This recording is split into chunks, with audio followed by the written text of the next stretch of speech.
मोदी, हर हर मोदी, हर हर मोदी, हर हर मोदी।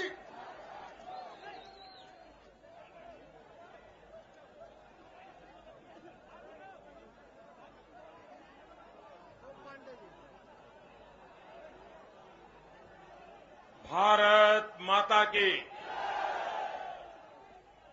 मंच पर विराजमान भारतीय जनता पार्टी के पूर्व अध्यक्ष और दिल्ली के प्रभारी आदरणीय श्री नितिन गडकरी जी, प्रदेश भाजपा के अध्यक्ष श्रीमान विजय गोयल जी, जिनके नेतृत्व में हम दिल्ली का चुनाव लड़ रहे हैं, डॉक्टर हर्षवर्धन जी, डॉक्टर अनिल जैन, श्रीमान श्याम जाजू, बहन सुशीला बागड़ी जी, श्री राम किशोर जी, श्रीमान गुगन सिंह, मास्टर आजाद सिंह, श्री नंद किशोर जी, श्रीमान जय भगवान जी, श्री मनोज शौकीन जी, श्री अनिल झा, श्री विजय भगत, श्री नीलदमन खत्री जी,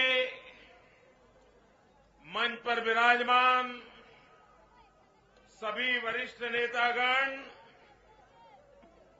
और इतनी बड़ी संख्या में आए हुए प्यारे भाइयों और बहनों,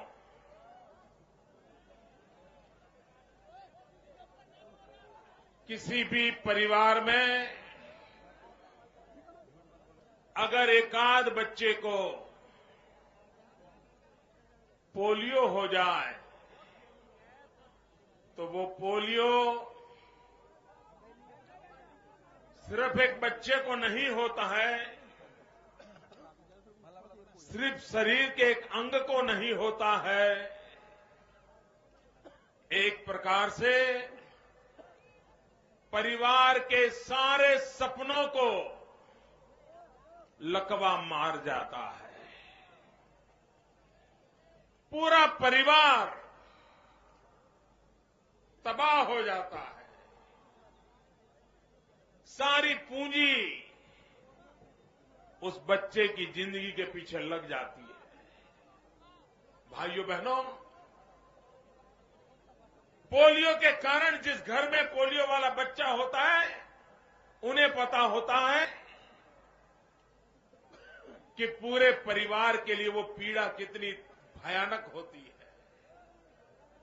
भाइयों बहनों, दिल्ली ने एक ऐसे शख्स को जन्म दिया,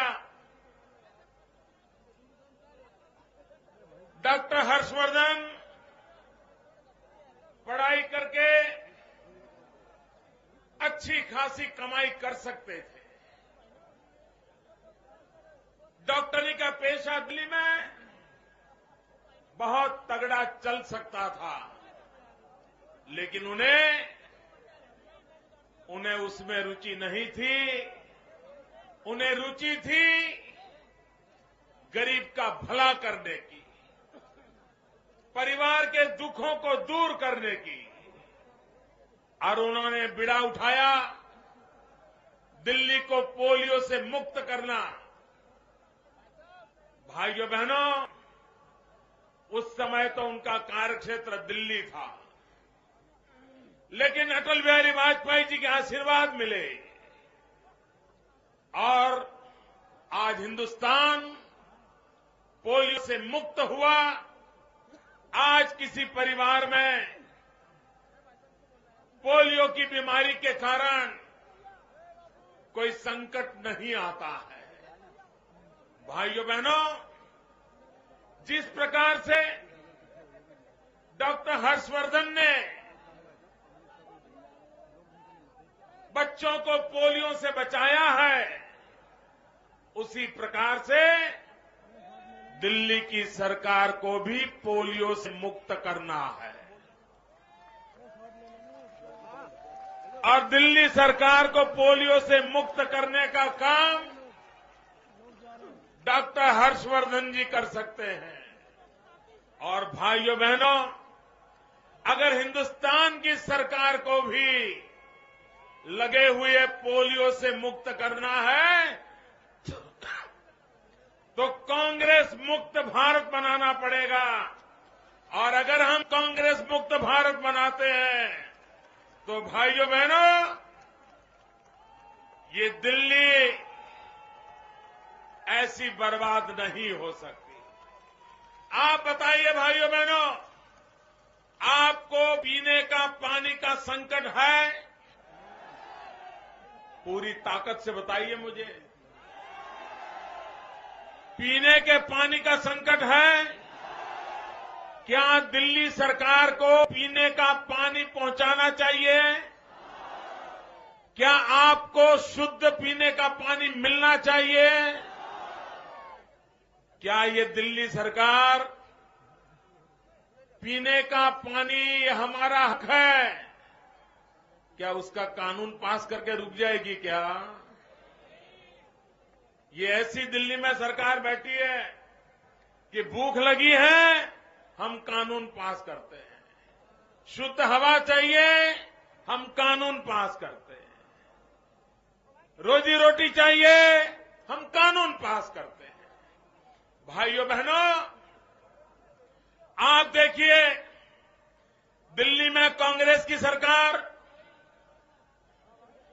हरियाणा में कांग्रेस की सरकार और केंद्र में भी कांग्रेस की सरकार, तीनों सरकारें कांग्रेस की होने के बावजूद भी हरियाणा ये कह दे कि हम दिल्ली को पानी नहीं देंगे, दिल्ली के लोग पानी के लिए तरसते रहे, लेकिन हरियाणा की कांग्रेस की सरकार के दिल में पीड़ा न हो और केंद्र में बैठी हुई सरकार अपनी ताकत का उपयोग करके दिल्ली को पीने का शुद्ध पानी न पहुंचा सके। भाइयों बहनों, क्या ऐसी निकम्मी सरकारों को बर्दाश्त करना है? भाइयों बहनों, पानी का संकट मेरे गुजरात में भी है। मेरे यहां तो यमुना जी जैसी नदी भी नहीं है, बारिश भी कम होती है, रेगिस्तान है। हमारे यहां 4000 गांव ऐसे थे जहां टैंकर से पानी देना पड़ता था। भाइयों बहनों, कांग्रेस पार्टी के लिए टैंकर एक बहुत बड़ा उद्योग है। आपके दिल्ली में भी टैंकर से पानी पहुंचाना ये बहुत बड़ा उद्योग है। पूरी टैंकर भरने के बजाय आधी भरना, 4 चक्कर के बजाय 8 लिखवाना, कभी कभी आधी टैंकर ले जाना और 1/4 पानी बांटना और 1/4 दूसरी जगह पे बांटना, यही चल रहा है ना। और भाइयों बहनों, टैंकर के नाम पर बिल बनते हैं और रसीदें कटती हैं, रुपये खा जाते हैं। आपको पीने को पानी तो नहीं मिलता, लेकिन उनको खाने के लिए रुपये मिल जाते हैं।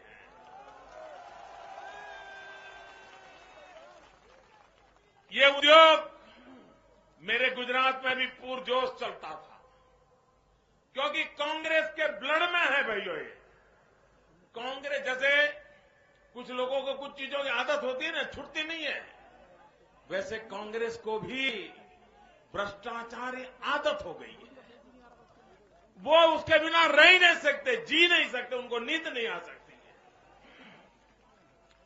वो 4 रोटी खाएं तो भी नींद नहीं आएगी, जब तक नोटें न खाएं उनको नींद नहीं आती। भाइयों बहनों, गुजरात में भी पानी का संकट था। और आप हैरान होंगे, हमारे यहां हिंदुस्तान पाकिस्तान जो सीमा है वो तो रेगिस्तान है, वहां तो पानी का नामो निशान नहीं है।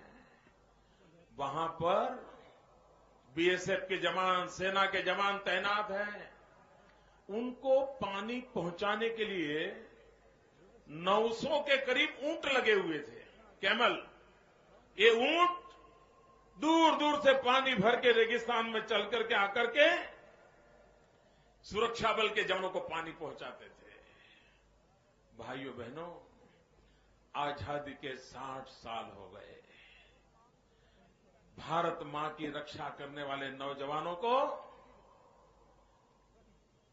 नाव से पानी नहीं आता। आज तुम्हें 2 बोतल भी नहीं मिलेगा, 3 बोतल पानी मिलेगा, ये हाल था। भाइयों बहनों, भाजपा की सरकार आई गुजरात में और हमने मध्य प्रदेश से नर्मदा का पानी उठाया, पाइपलाइन लगाई और हिंदुस्तान पाकिस्तान की सीमा तक पानी ले गए। उन जवानों को पीने का शुद्ध नर्मदा का पानी पहुंचा। 4000 गांवों में टैंकर थे। भाइयों बहनों, आज 9000 गांवों को नर्मदा का पीने का शुद्ध पानी हम पहुंचाते हैं। और पाइप की साइज क्या है पता है? पानी जो हम पहुंचाते हैं उसकी साइज इतनी बड़ी है कि शीला दीक्षित जी परिवार के साथ मारुति कार में बैठ करके कार पाइप में चला सकती है।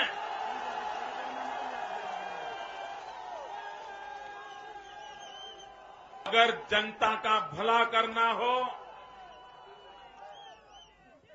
अगर जनता की परेशानियां दूर करना हो तो परेशानियां दूर की जा सकती है। मेरे यहां बारिश नहीं है, पानी नहीं है, तो भी हम रास्ता निकाल सकते हैं। दिल्ली तो छाप छोटा सा है भाई, एक सिटी स्टेट है, इसका इंतजाम नहीं कर सकते आप। और 15 साल तक आपको बिठाया, क्या दिया आपने दिल्ली को? भाइयों बहनों, आप मुझे कहिए, आपके घर में 4 साल का बच्चा होगा तो आपको अभी से चिंता होती है कि नहीं कि बच्चे को एडमिशन कहां मिलेगा, बच्चे को स्कूल में एडमिशन कहां मिलेगा, इसका टेंशन है कि नहीं आपको? आपको परेशानी है कि नहीं? बच्चे को स्कूल का एडमिशन दिल्ली में मिल सकता है? भाइयों बहनों, मैं दिल्ली में पहले रहता था, संगठन का काम करता था। ज्यादा लोग जो मिलने आते थे मई जून में, वो चिट्ठी लिखवाने के लिए आते थे कि हाँ, गुजराती लोगों की परिचित स्कूलें हैं, जरा हमको एडमिशन के लिए कोई चिट्ठी लिख दो ना। ये तो हाल करके रखा हुआ है इन लोगों ने। भाइयों बहनों, न शिक्षा के क्षेत्र में कोई काम हो रहा है। आप मुझे बताइए भाइयों, कांग्रेस पार्टी ने चुनाव में वादा किया था, लोकसभा के चुनाव में, कि अगर केंद्र में कांग्रेस की सरकार बनेगी तो हर वर्ष 1 करोड़ नौजवान को रोजगार मिलेगा। मैं पूछना चाहता हूं, यहां कोई है जिसे दिल्ली सरकार ने रोजगार दिया हो? जरा पूरी ताकत से बताओ, यहां कोई है जिसको दिल्ली सरकार ने रोजगार दिया हो? यहां कोई है जिसको दिल्ली सरकार ने नौकरी दी हो? यहां कोई है जो दिल्ली सरकार उसकी जिंदगी की चिंता करता हो? भाइयों बहनों, अगर नौजवान बेरोजगार रहेगा, उसको नौकरी नहीं मिलेगी, रोजगार नहीं मिलेगा, तो उस परिवार का क्या होगा, किसी ने कल्पना की होगी? उस नौजवान का क्या हाल होगा जिसके सारे सपने एक के बाद एक टूटते चले जाते हो? भाइयों बहनों, दिल्ली में ऐसी सरकार है, चाहे राज्य की हो या केंद्र की, उसे हमारे देश के नौजवानों की कोई चिंता नहीं है। भाइयों बहनों, कांग्रेस पार्टी की सोच ये सबसे बड़ा देश के लिए संकट है। आप मुझे बताइए, भगवान ने गरीब को 2 हाथ दिए हैं कि नहीं दिए हैं? जरा बताइए ना। भगवान ने गरीब को हाथ दिए हैं, हाथ में ताकत दी है, काम करने की इच्छा दी है, मेहनत करने को तैयार है। गरीब को भी सपने होते हैं, वो कुछ कर सकता है कि नहीं कर सकता है? कांग्रेस पार्टी मानती है कि गरीब कुछ नहीं कर सकता है। कांग्रेस पार्टी को गरीब को अवसर देना चाहिए। गरीब भी देश की एक बड़ी शक्ति बन सकता है। इतना बड़ा मानव बल ये भारत के विकास के लिए बहुत बड़ी पूंजी बन सकता है। ये कांग्रेस की सोच ही नहीं है। वे गरीब को बोझ मानते हैं और सोचते हैं कि भाई ये गरीब है, चलो ये दे दो, वो दे दो, आफत निकालो। वो गरीब को आश्रित रखने में विश्वास करते हैं। वे गरीब को आर्थिक रूप से अपाहिज बनने में विश्वास करते हैं। वे गरीब को टुकड़ों पर पलने के लिए मजबूर करना चाहते हैं। भाइयों बहनों, हिंदुस्तान की धरती की एक ताकत है। यहां का गरीब कितना ही गरीब क्यों न हो, लेकिन वो स्वाभिमान से जीना चाहता है। यहां का गरीब कोई शर्म रखे बिना जो भी मजदूरी मिले मजदूरी करने के लिए तैयार है। लेकिन बेचारों को बचपन में अवसर नहीं मिला, पढ़ाई कर नहीं पाया, उसको स्किल डेवलपमेंट होना चाहिए, उसको हुनर सिखाना चाहिए। अगर थोड़ा सा हुनर सिखा दें तो ये हमारा गरीब मां बाप का बेटा भी सम्मान के साथ, ईमान के साथ अपने पसीने की कमाई से जिंदगी गुजार सकता है। लेकिन कांग्रेस पार्टी के लिए मजदूरी करना गुनाह है, मेहनत करना पाप है। अगर आप मेहनत करके निकले हो तो आप अछूत हो। इसीलिए तो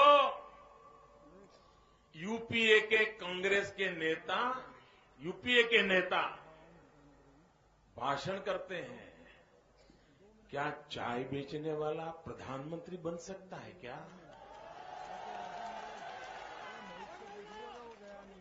भाइयों बहनों, क्या चाय बेचकर गुजारा करना गुनाह है क्या? गरीबी के सामने मेहनत करके जूझना गुनाह है क्या? गरीबी से बाहर निकलने के लिए रेल के डिब्बे में चाय बेचना पाप है क्या? भाइयों बहनों, मैं हैरान हूं, ये नेता क्या भाषा बोल रहे हैं। हमने चाय बेची है, रेल के डिब्बे में चाय बेची है, हमने किसी के जेब नहीं काटी है।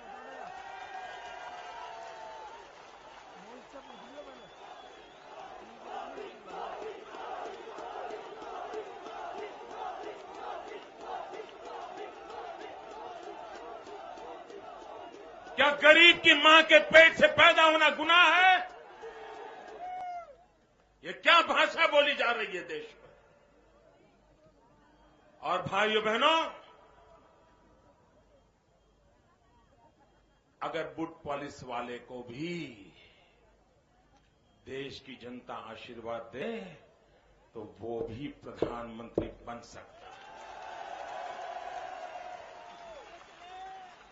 टांगा चलाने वाला हो, ऑटो रिक्शा चलाने वाला हो, खेत में मजदूरी करने वाला हो, रोड पे सफाई करने वाला हो, लेकिन अगर देश की जनता आशीर्वाद दे तो वो भी प्रधानमंत्री बन सकता है। ये लोकतंत्र है। और कांग्रेस के नेता कान खुल करके सुन लो, ये देश चाय बेचने वाले को पसंद करे या न करे वो तो समय तय करेगा, लेकिन देश बेचने वालों को देश कभी पसंद नहीं करेगा।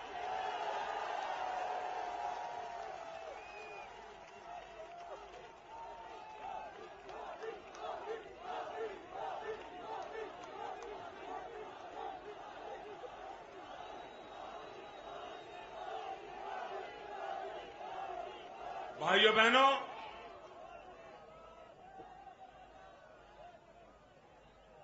आप मुझे बताइए, यहां कोई नौजवान है जो अपने गांव में बूढ़े मां बाप को छोड़ करके, अपने गांव के यार दोस्तों को छोड़ करके, अपने गांव के खेत खलिहान छोड़ करके क्या दिल्ली आने के लिए कोई खुश है क्या? अगर उसे अपने गांव में खेत में पानी मिला होता, उसे अगर अपने गांव में काम मिला होता, तो कोई नौजवान गांव छोड़ता क्या? कोई दिल्ली में आता क्या? झुग्गी झोपड़ी में जिंदगी गुजारता क्या? पानी के लिए तरसता क्या? रोजगार के लिए भटकता क्या? ये क्यों करना पड़ा? ये मजबूरी क्यों आई? कांग्रेस पार्टी जवाब दे। देश आजाद हुआ तब से आप सरकार चला रहे हैं। अगर हिंदुस्तान के गांव का विकास किया होता तो गांव के मेरे नौजवानों को अपने प्यारे मां बाप को छोड़ करके दिल्ली की गंदी बस्तियों में आरे करके रहने के लिए मजबूर नहीं होना पड़ता। यह आपका पाप है, यह आपके पाप का परिणाम है। इतना ही नहीं भाइयों बहनों, जैसे गरीब के लिए कांग्रेस की सोच गलत है, गरीब के प्रति उपेक्षा का भाव है, कांग्रेस के लिए गरीब ये मतदार है। मतदार कांग्रेस के लिए वो इंसान नहीं है भाइयों बहनों। वो उसे वोट मानते हैं, वे इनसे इंसान नहीं मानते हैं, वे उसे शक्ति नहीं मानते हैं। भाइयों बहनों, हमारी नजर में हिंदुस्तान का गरीब से गरीब इंसान भी भारत की अनमोल ताकत है, भारत की शक्ति है, और उसी के भरोसे हम देश को आगे बढ़ाने का संकल्प करने वाले लोग हैं। भाइयों बहनों, कांग्रेस पार्टी ये बढ़ते हुए शहर, इसको संकट मानती है। अर्बनाइजेशन को बहुत बड़ा संकट मानती है। अब कांग्रेस पार्टी लोगों को गांव से शहर की तरफ जाना रोक तो पाती नहीं है। दूसरी तरफ बढ़ते हुए शहरों को संकट मानती है। मैं मानता हूं ये मूलभूत गलती है कांग्रेस की। अब समय की मांग है कि हिंदुस्तान अपनी सोच बदले और हम शहरीकरण को संकट न समझे, चुनौती न समझे, हम शहरीकरण को अवसर में पलट दें, अवसर सोच करके आगे बढ़ना चाहिए। भाइयों बहनों, गुजरात आपके सामने उदाहरण है। गुजरात बहुत तेज गति से अर्बनाइजेशन हो रहा है। हम डरे नहीं, सोने नहीं बैठे, क्या होगा, अब कहां जाएंगे, लोग रहेंगे कहां। भाइयों बहनों, इसको हमने अवसर में पलट दिया। आज सबसे ज्यादा आर्थिक प्रवृत्ति के केंद्र बना दिए हमने शहरों को। लोगों को अच्छी रहने की सुविधा का प्रबंध किया, जीवन में सुधार लाने के लाए। और मैं कहूंगा, अगर दिल्ली सरकार को समय हो तो हमने अर्बन डेवलपमेंट की क्या पॉलिसी बनाई है जरा देख ले। भाइयों बहनों, कांग्रेस पार्टी के पास देश को कैसे आगे ले जाना, नौजवान को रोजगार कैसे मिले, इन विषयों पर न सोच है न सोचने की तैयारी है। अब आजकल क्या करते हैं, आए दिन आपको मेट्रो दिखाते हैं ना, मेट्रो बनी, मेट्रो की। सच्चाई तो है ना, अटल बिहारी वाजपेयी के समय शुरू हुआ था, सच्चाई है कि नहीं? लेकिन ये इतना, सूरज के सामने भी सत्य छुपाने की इनकी ताकत देखो। आपने दिल्ली वालों ने देखा है, जाना है, समझा है, तो भी वो बोलते ही रहते। भाइयों बहनों, लेकिन आपको मालूम है, आपकी दिल्ली में जिस मेट्रो ट्रेन में आप लोग सफर करते हैं और जिसके लिए कांग्रेस की सरकार दिल्ली वासियों को गुमराह कर रही है, जो काम अटल जी के समय हुआ उसको अपने खाते में डाल रही है। लेकिन भाइयों बहनों, आपको पता है, ये जो मेट्रो ट्रेन के डिब्बे हैं, वो डिब्बे गुजरात से बन के आते हैं। इस बात को छुपाते हैं लोग। अगर हिम्मत है तो जरा विकास के मुद्दों पर चर्चा करिए, लेकिन कांग्रेस पार्टी विकास के मुद्दों पर चर्चा करने को तैयार नहीं है।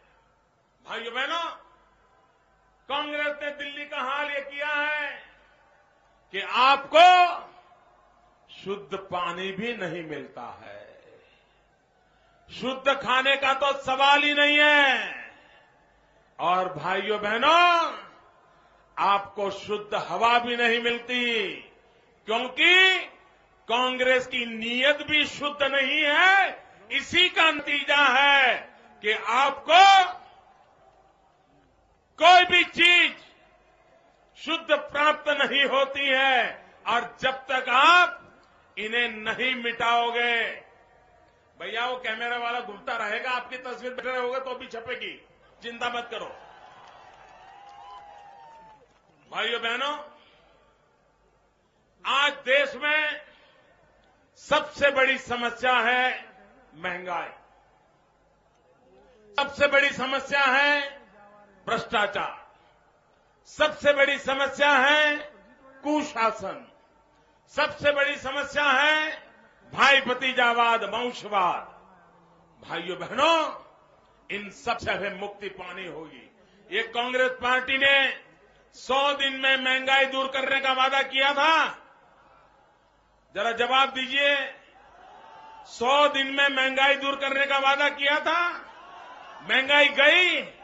इतना ही नहीं, ये महंगाई का, गरीब का मजाक उड़ाते हैं। ये कहते हैं गरीबी बरीबी कुछ होती नहीं है, गरीबी ये तो मन की अवस्था होती है। उनके शहजादे ने कहा गरीबी ये तो मन की अवस्था होती है। भाइयों बहनों, जो लोग गरीब के लिए ऐसी सोच रखते हैं, वे कभी गरीबी के खिलाफ लड़ाई नहीं लड़ सकते। वोट मिल जाए गरीब गरीब के ठिकाने पर और सरकार सरकार के ठिकाने पर, यही कारोबार चलता रहा है। और इसलिए भाइयों बहनों, इस कांग्रेस पार्टी से मुक्ति चाहिए। आप देखिए, भ्रष्टाचार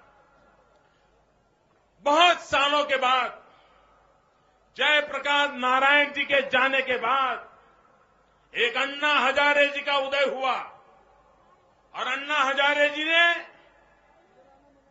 भ्रष्टाचार के खिलाफ बिगुल बजाया। एक आशा बंधी थी मेरे जैसे लोगों को कि अन्ना हजारे जी के नेतृत्व में फिर एक बार देश खड़ा हो जाएगा, भ्रष्टाचार से मुक्ति मिलेगी, भ्रष्टाचार जाएगा। लेकिन इतने एक पवित्र आंदोलन को, भ्रष्टाचार के खिलाफ चल रही पवित्र लड़ाई को कुछ लोगों ने अपनी राजनीतिक स्वार्थ के खातिर, अपनी निजी महत्वाकांक्षाओं के खातिर अन्ना हजारे जी की भ्रष्टाचार के खिलाफ की पवित्र लड़ाई के पीठ पे छुरा भोंका, उस पूरी लड़ाई को खत्म कर दी अपने निजी राजनीतिक स्वार्थों के लिए। और भाइयों बहनों, एक कांग्रेस पार्टी दिखाती है एक हाथ और लूटती है दो हाथों से। दिखाती है एक हाथ और लूटती है दो हाथों से। और अब जो नए नवेले लोग आए हैं वो तो हाथ उनको कम पड़ रहे हैं, झाड़ू मार करके लूटने की पैरवी कर रहे हैं। और इसलिए भाइयों बहनों, ऐसे लोगों से बचने की जरूरत है। मैं आपसे अनुरोध करने आया हूं, भारतीय जनता पार्टी की सरकार बनाइए, डॉक्टर हर्षवर्धन को मुख्यमंत्री बनाइए। हम दिल्ली के शासन को पोलियो से मुक्त करेंगे, हम हिंदुस्तान के शासन को लगे पोलियो को हटाएंगे और हम हिंदुस्तान को कांग्रेस मुक्त बना करके रहेंगे। इसी काम को करने के लिए आप मदद करिए। भारत माता की, भारत माता की, भारत माता की।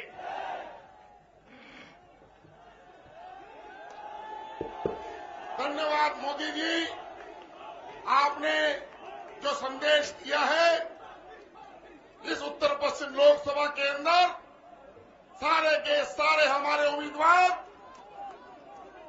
विजयी होकर डॉक्टर हर्षवर्धन जी के नेतृत्व में हम सरकार बनाएंगे। इसी विश्वास के साथ मैं यहां आए हुए सभी लोगों का धन्यवाद करना चाहता हूं, विशेषकर प्रशासन, दिल्ली पुलिस का, भारतीय जनता पार्टी के कार्यकर्ताओं का, यहां के जिले के अध्यक्ष विनय रावत जी, अनिल जैन जी, नरेंद्र बिंदल जी, संसार सिंह जी, सुशील उपाध्याय जी, बलबीर चौधरी जी, नंदराम बागड़ी जी, राजौरा जी, ताराचंद बंसल जी, सभी लोगों का हृदय की गहराइयों से धन्यवाद, अभिनंदन। आगामी 4 तारीख को कमल पर बटन दबाकर डॉक्टर हर्षवर्धन जी को दिल्ली का मुख्यमंत्री बनाए और आने वाले लोकसभा चुनाव के अंदर नरेंद्र भाई मोदी जी को देश की कमान सौंपे। इसी आशा और विश्वास के साथ बहुत बहुत धन्यवाद।